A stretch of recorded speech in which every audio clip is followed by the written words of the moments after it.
was in India for a month. And then, as soon as I got back, I got really sick. So, I had a sore throat for a couple weeks, so couldn't really do a whispered video without coughing every 2 seconds, but last week I put up the video of the monsoon in India, or sounds with pictures, since I couldn't get very good visual while it was raining. But I thought you guys might like that, and I figured that way I have something from India to give you guys. Yeah, I'm back now, and I have for you guys The Little Prince. Since a lot of you guys seem to like the Lolita video, I decided that I want to do more videos of just talking about books that I've read, and plus it'll sort of get me to read more books, because I have been wanting to read more, and I have so many books. So if you guys have any suggestions, let me know. But today we have The Little Prince. This is a new copy. I've read this book so many times. Actually, a lot when I was a kid. And then I read it again in middle school, and then again in high school.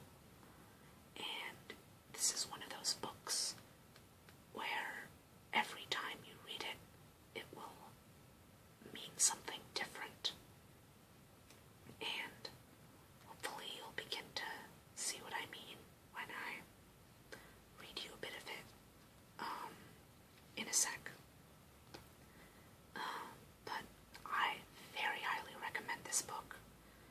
I feel like, as I did, this is a book that you should read when you're a kid as well as when you're an adult, because although it is a children's book, it is written with a lot of, it's very philosophical in nature, and it talks a lot about the strangeness of adult life and adulthood, and just the things that adults do that kids find very strange, and I found it very easy to relate to when I was a kid, and also very interesting from a philosophical and psychological standpoint as an adult.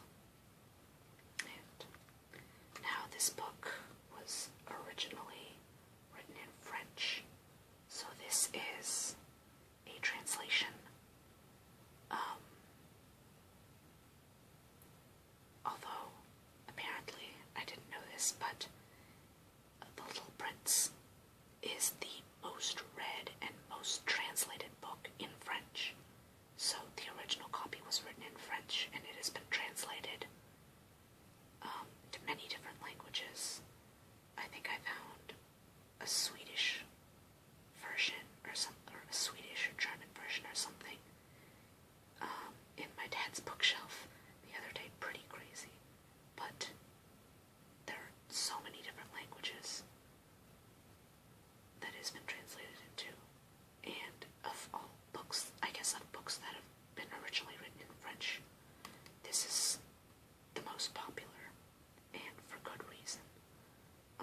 It's a children's book that sounds like it's written by a child. So, I really like that. Okay, so, here we go, chapter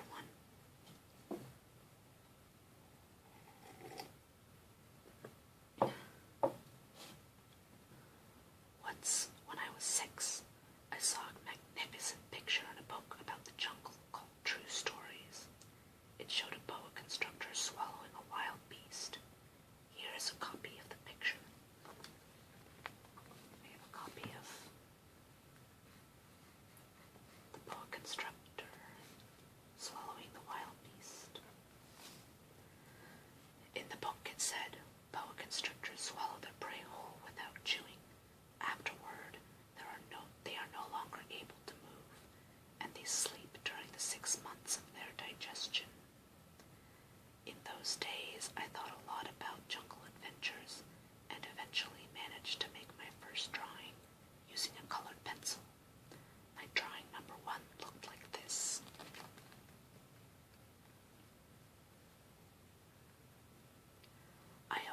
I showed the grown-ups my masterpiece, and I asked them if my drawing scared them.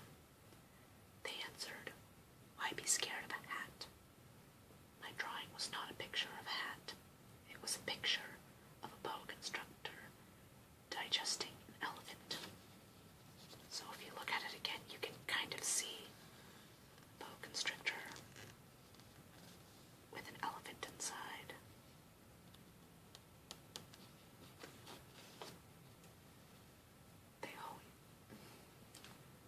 Then I drew the inside of the boa constrictor so the grown-ups could understand. They always needed explanations. My drawing number 2 looked like this. You can see the inside this time. The grown-ups advised me to put away my drawings of boa constrictors, outside or inside, and apply myself instead to geography, history, arithmetic, and grammar. That is why I abandoned at the age of 6 a magnificent career as an artist. I had been discouraged by the failure of my drawing number 1 and of my drawing number 2. Grown-ups never understand anything by themselves, and it is exhausting for children to have to provide explanations over and over again. So then I had to choose another career, and I learned to pilot airplanes. I have flown almost everywhere in the world, and as a matter of fact, geography has been a big help to me. I could tell China from Arizona at first glance, which is very useful if you get lost during the night. So I have had, in the course of my life, lots of encounters with lots of serious people. I've spent lots of time with grown-ups. I have seen them at close range, which hasn't much improved my opinion of them. Whenever I encountered a grown-up who seemed to me at all enlightened, I would experiment on him with my drawing number 1, which I have always kept. I wanted to see if he really understood anything, but he would always answer, "That's a hat." Then I wouldn't talk about boa constrictors or jungles or stars. I would put myself on his level and talk about bridge and golf and politics and neckties, and my grown-up was glad to know such a reasonable person.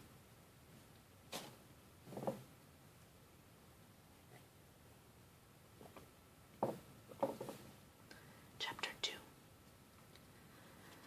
So I lived all alone without anyone I could really talk to until I had to make a crash landing in the Sahara Desert 6 years ago. Something in my plane's engine had broken, and since I had neither a mechanic nor passengers in the plane with me, I was preparing to undertake the difficult repair job by myself. For me, it was a matter of life or death. I had only enough drinking water for 8 days. The first night, then, I went to sleep on the sand 1,000 miles from any inhabited country. I was more isolated than a man shipwrecked on a raft in the middle of the ocean. So you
mostly studied geography, history, arithmetic, and grammar, and I told the little fellow rather crossly that I didn't know how to draw. He replied, "That doesn't matter. Draw me a sheep." Since I'd never drawn a sheep before, I made him one of the only two drawings I knew how to make, the one of the boa constrictor from the outside, and I was astounded to hear the little fellow answer, "No, no, I don't want an elephant inside a boa constrictor. A boa constrictor is very dangerous, and an elephant would get in the way. Where I live, everything is very small. I need a sheep. Draw me a sheep." So then I made a drawing. You can see the first drawing. He looked at it carefully and then said, "No, this one is already quite sick. Make another." I made another drawing. My friend gave me a kind, indulgent smile. "You can see for yourself. That's not a sheep. It's a ram. It has horns." So I made a third drawing, but it was rejected like the others. "This one's too old. I want a sheep that will live a long time."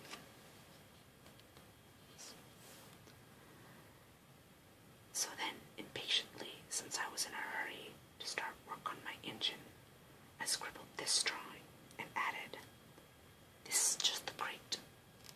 The sheep you want is inside." But I was amazed to see my young critic's face light up. "That's just the kind I wanted. Do you think the sheep will need a lot of grass?" "Why?" "Because where I live, everything is very small. There's sure to be enough. I've given you a very small sheep." He bent over the drawing. "Not so small as that. Look, he's gone to sleep." And that's how I made the acquaintance of the little prince. Alright, that's the end of the second chapter. The third chapter is a bit longer, and then I think I'll leave it at that for now. So I think you can kind of get what I mean by the very whimsical nature of the story.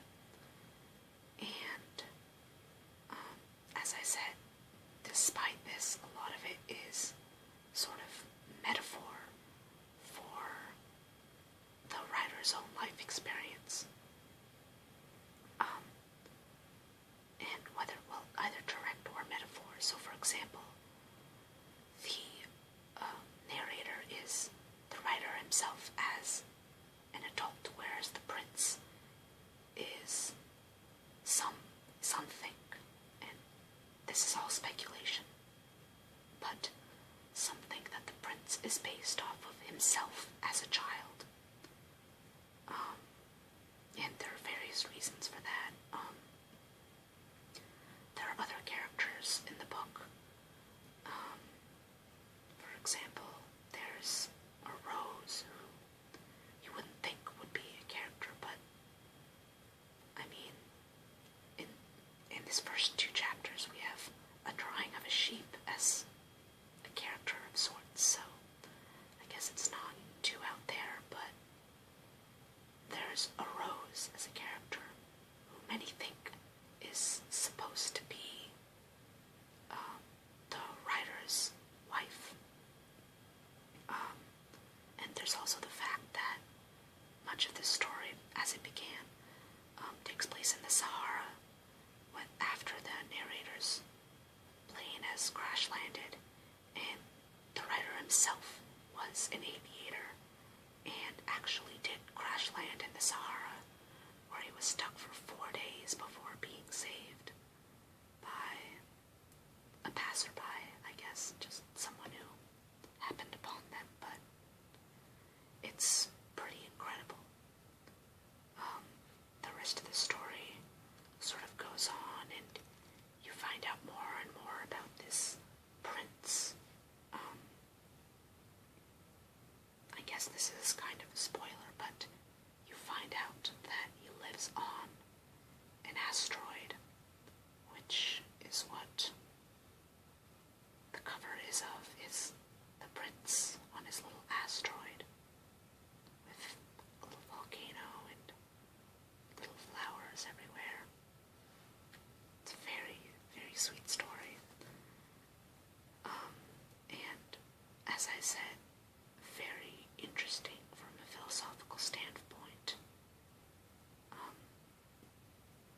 is written from